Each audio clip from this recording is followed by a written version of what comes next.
ദൈവത്തിന്റെ ഏറ്റവും പ്രിയമുള്ളവരെ, അവിടുത്തെ സമാധാനം ഞാൻ ആശംസിക്കുന്നു. ഇന്ന് കർത്താവ് നമുക്ക് നൽകുന്ന ദൂത് വിശുദ്ധ ലൂക്ക എഴുതിയ സുവിശേഷം 22-ാം അധ്യായം 46-ാം തിരുവചനം. അവൻ അവരോട് ചോദിച്ചു, നിങ്ങൾ ഉറങ്ങുന്നതെന്ത്? പരീക്ഷയിൽ അകപ്പെടാതിരിക്കാൻ ഉണർന്നിരുന്ന് പ്രാർത്ഥിക്കുവിൻ.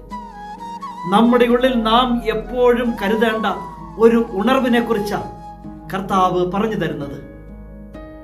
അത് പ്രാർത്ഥനയുടെ ഉണർവായിരിക്കണം, വിശ്വാസത്തിന്റെ ഉണർവായിരിക്കണം, ദൈവത്തോടൊപ്പം ഉണർന്നിരിക്കണം. ഉറങ്ങിപ്പോകരുത്. ആ ഉണർവ് ഉണ്ടെങ്കിൽ ഏത് പരീക്ഷകളിലും നമുക്ക് മുന്നോട്ട് പോകാൻ സാധിക്കും. നിങ്ങൾ ഉറങ്ങുന്നതെന്ത്?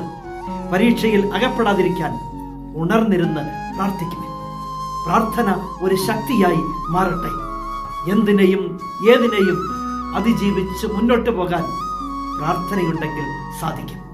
പ്രാർത്ഥിക്കുന്നവൻ ദൈവത്തോടൊപ്പമാണ്. സാധിക്കട്ടെ നമുക്കും. കരുണാമയനായ ദൈവം നമ്മെ എല്ലാവരെയും സമൃദ്ധിയായി അനുഗ്രഹിക്കട്ടെ.